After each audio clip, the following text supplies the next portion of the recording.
کہا احد کھڑا ہو جا. احد بے چین اور بے قرار ہو گیا. کہا یا رسول اللہ میں آپ کے ساتھ چلوں گا, آپ کے ساتھ رہوں گا. رسول اللہ نے فرمایا تو دنیا میں میرے ساتھ رہے گا یا جنت میں میرے ساتھ رہے گا؟ عرض کیا یا رسول اللہ جنت میں. دنیا میں جنت میں دونوں جگہ بھی آپ کے ساتھ رہوں گا. تو رسول اللہ نے فرمایا یہی گھر کھڑا ہو جا, جنت میں میری امت مجھ کو جب دیکھے گی تو میں تیرے اوپر بیٹھا ہوا رہوں گا, جنت میں تو میرے ساتھ ہوگا, میں جنت میں تجھ پر بیٹھا رہوں گا, تو یہیں پر کھڑا ہو جا. آپ دیکھیے جو لوگ حجاج کرام حج کے لیے جا چکے ہیں, یہ چاروں پتھروں کی زیارت تو کروائی جاتی ہے. جبل احد کی جب آپ زیارت کرنے کے لیے اوپر چڑھنا چاہتے ہیں روک دیا جاتا ہے. ہم نے پوچھا بھائی جب حجر اسود کو چومنے کے لیے پولیس کا انتظام کر کے آپ اہتمام کراتے ہیں, یا جبل احد پہ خالی چڑھنا چاہتے ہیں تو روکتے ہیں, وجہ کیا ہے؟ بتلایا. یہ جبل احد کی تعظیم کرنے کا تعلق اہل سنت سے ہے. ہم نے کہا نادان, اس کا تعلق اہل سنت سے نہیں, اس کا تعلق اسلام سے ہے. جبل احد کی جو تعظیم کرتا ہے یہ کسی سنی کا عقیدہ نہیں, یہ مسلمان کا عقیدہ ہے. جبل احد کی تعظیم اس لیے رب نے قرآن میں بیان نہ کی تاکہ دیکھ لیا جائے کون خدا والا ہے اور کون مصطفیٰ والا ہے. جو خدا اور مصطفیٰ والا ہوتا ہے وہ تاروں پتھروں کے علاوہ جبل احد کی بھی تعظیم کرتا ہے, اور جو صرف خدا والا ہوتا ہے وہ حجر اسود کو تو چوم لیتا ہے, جبل احد کو نظر انداز کر دیتا ہے. تو بتلایا گیا جو جبل احد کی تعظیم کرے وہ مصطفیٰ والا سمجھا جائے گا. مصطفیٰ جہاں ہوں گے غلام کو وہیں پر رکھا جائے گا. جو نبی کے ساتھ رہنا چاہتا ہے اس کے لیے جبل احد کی تعظیم لازم ہے, کیونکہ اس کو نسبت مصطفیٰ سے ہو گئی ہے. صحابہ کرام رضوان اللہ تعالی علیہم اجمعین حضرت امام حسن اور حسین کو لیتے, چومتے, کندھوں پر بٹھا لیتے, کوئی سر پر بٹھا لیتا, کوئی حضرت امام حسنین کریمین کی نالین اٹھا لیتا, اپنے بغلوں میں رکھ لیتا. کسی کے گھر سیدہ فاطمہ کی آمد ہو جاتی تو صحابہ کا یہ عقیدہ تھا سیدہ فاطمہ جس جگہ بیٹھ جاتی صحابی کے گھر والے اور ان کے بچے, صحابی کی بیوی, صحابی کے بچے, صحابی کے گھر والے اس جگہ پر قدم رکھنا بھی گوارا نہیں کرتے تھے. جبکہ ان کے چھوٹے چھوٹے گھر ہوتے, اس جگہ کو وہ ادب و احترام کا مرکز بنا دیتے. پوچھا جاتا یہاں پر آپ سونا تک گوارا نہیں کرتے, کھانے پینے کے لیے بیٹھنا گوارا نہیں کرتے. کہا اس لیے کہ یہ رسول اللہ کے بیٹھی ہوئی جگہ ہے, سیدہ فاطمہ کی بیٹھی ہوئی جگہ ہے, حسنین کریمین کے بیٹھی ہوئی جگہ ہے. ارے قربان جاؤ, حضرت عمر نے بتلا دیا جب رسول اللہ صلی اللہ علیہ وسلم دنیا سے پردہ فرمائے, عمر نے نالین پہننا مدینے میں چھوڑ دیا. کیا کرنا چھوڑ دیا بولیے؟ نالین پہننا چھوڑ دیا, جوتے اور چپل نہیں پہننے لگے. کسی نے پوچھا ہے عمر کیا بات ہے آپ نالین بغیر پہنے پھرتے ہو؟ حضرت عمر نے جواب دیا نالین پہن کر نکل رہا ہوں تو خیال آ رہا ہے, ہو سکتا ہے کہ شاید اس جگہ میرے نبی نے اپنے خدموں کو رکھا ہو. نبی کے خدموں کے رکھی ہوئی جگہ پر عمر اپنی نالین کیسے رکھے گا؟ اس لیے نالین اتر کر پھر رہا ہوں, نالین اتار کر پھر رہا ہوں. حضرت عمر نے دعا کیا, کر کے بتا دیا جنتی یہ ہوتے ہیں. دعا کی کہ اے اللہ مجھے شہادت دے, اور جب شہادت دے تو مدفن مدینے میں دے. اے اللہ میری قبر مدینے میں ہو, اور جب موت آئے تو شہادت ہو. اللہ نے حضرت عمر کی دعا کو قبول کیا, موت شہادت کی ہوئی اور مدفن خدوم مصطفیٰ میں بن گیا. تو حضرت عمر نے بتلا دیا کہ یہ مدینہ وہ مقدس شہر ہے کہ جو اس کی نسبت سے دعا مانگتا ہے تو وہ سرفراز ہو جاتا ہے. تو اسلام تعظیم کا نام ہے, احترام کا نام ہے. اب آخری بات سن لیں, مزدلفہ پر لوگ ٹھہرتے کیوں؟ کیونکہ وہاں نبیوں نے ٹھہرا کی, نبیوں کو ٹھہرایا گیا تھا. عرفات میں ٹھہرایا جاتا ہے کیوں؟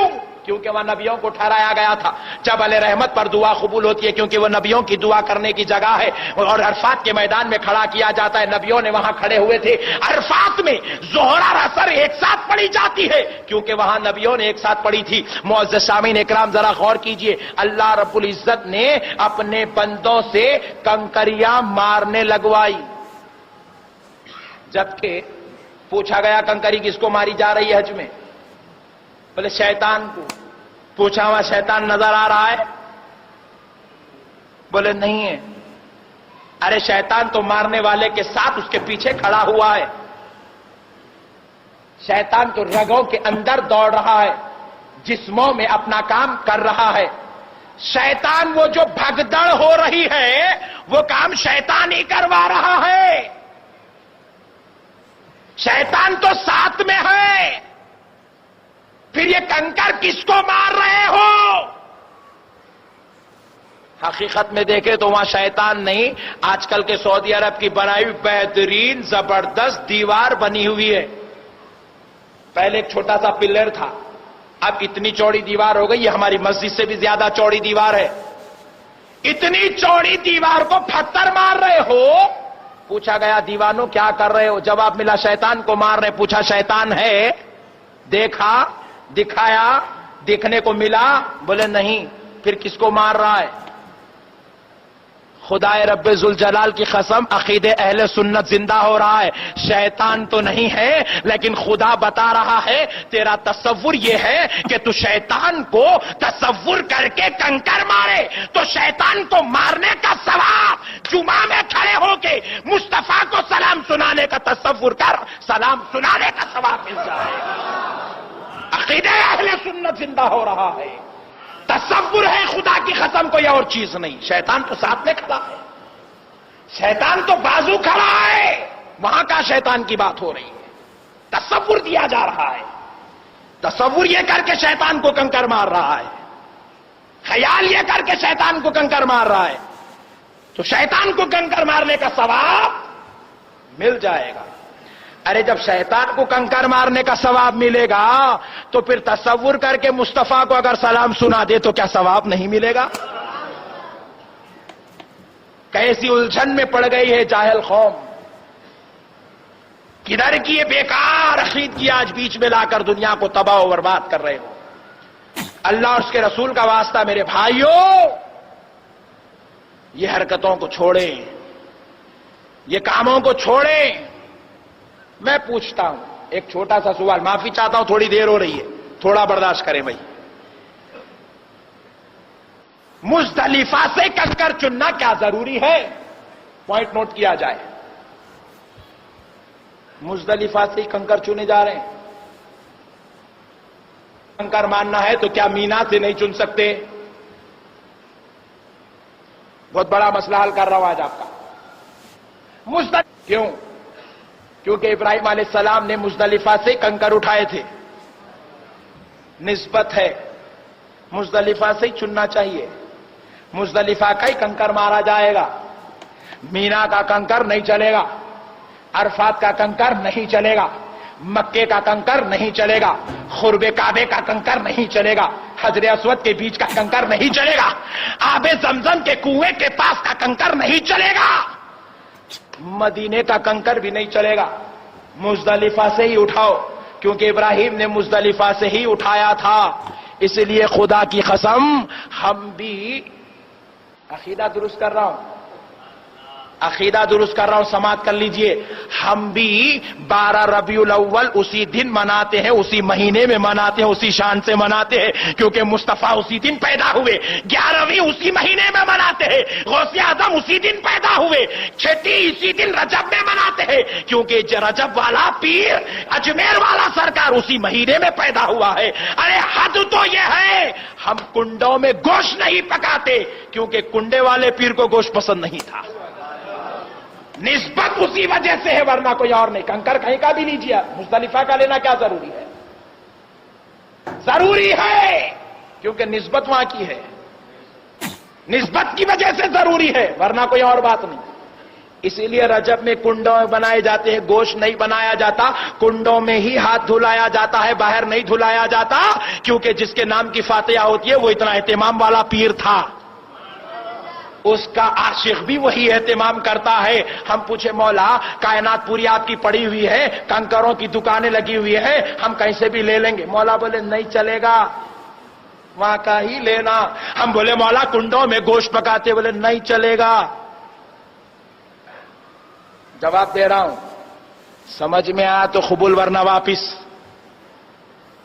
بہت کم لوگوں کو ہضم ہوتی ہے یہ باتیں۔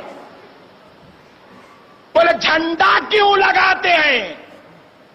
غوث اعظم نے لگانے کا حکم دیا تھا اس لیے لگاتے ہیں، ورنہ کوئی بات نہیں۔ ہم جھنڈوں کے دیوانے تھوڑی ہے، نسبت ہے اس لیے لگائی جاتی ہے، اور کوئی بات نہیں۔ اس لیے میرے پیارے بھائیوں، اسلام میں نسبت کی بہت بڑی نسبت ہے، بہت بڑا تعلق ہے۔ نسبت کے بغیر اسلام کی بنیاد گر جائے گی، نسبت کے بغیر اسلام ختم ہو جائے گا۔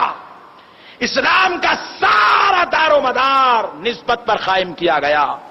جو نسبت والا ہے وہ کامل مسلمان ہے، جس کی نسبت کمزور ہو گئی اس کا ایمان، اس کا اسلام بھی کمزور ہو گیا۔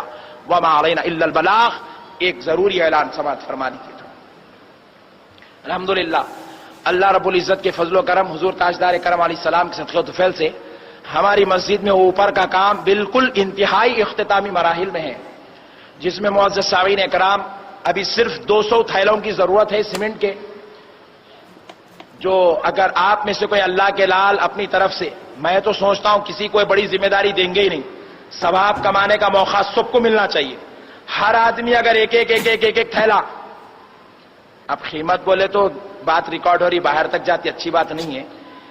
ایک ایک تھیلے کی ذمہ داری اگر ہر بھائی لے لے تو انشاءاللہ کل سے مسجد کی تعمیر کا کام اختتامی مراحل کو پہنچ جائے گا۔ صرف ایک ایک تھیلا ہر بھائی اپنی طرف سے، مسجد کا اختتامی کام ہے، دیں گے وہ انشاءاللہ۔ کعبے کو دیکھنا ہی کعبے میں سب سے بڑی عبادت ہے۔ جو لوگ مکہ شریف جاتے ہیں ان کے لیے کعبے کو دیکھنا ہی سب سے بڑی عبادت ہے۔ آپ ذرا غور کیجئے، کعبہ معظمہ اللہ کا گھر ہے، اور ہماری مسجد بھی اللہ کا گھر ہے۔ یہاں آ کر تو ہم سجدے بھی کر رہے ہیں، خطبے بھی سن رہے ہیں، تقاریر بھی سن رہے ہیں، اجتماع بھی اٹینڈ کر رہے ہیں، تلاوت قرآن بھی کر رہے ہیں، راتوں میں شب بیداری کا اہتمام کر رہے ہیں۔ پھر بھی اس کے باوجود ہمیں یہ مژدہ نہیں سنایا گیا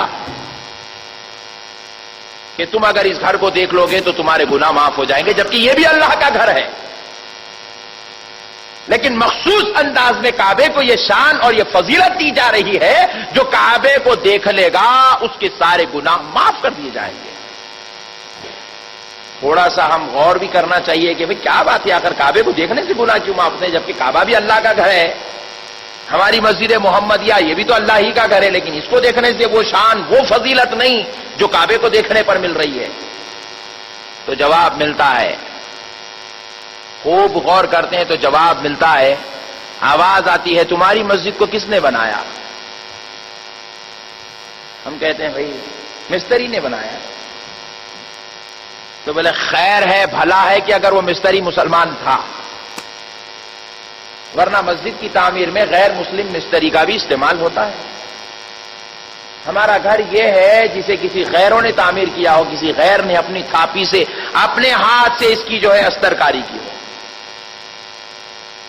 اور قربان جائیں کعبے کی عظمت پر، کعبہ وہ ہے جسے انبیاء نے تعمیر فرمایا ہے، کعبے کو کسی غیر نے تعمیر نہیں کیا۔ کعبے کو رسول اللہ کے زمانے سے پہلے کسی عام آدمی نے تعمیر نہیں کیا۔ کعبہ وہ ہے جس کی تعمیر سب سے پہلے فرشتوں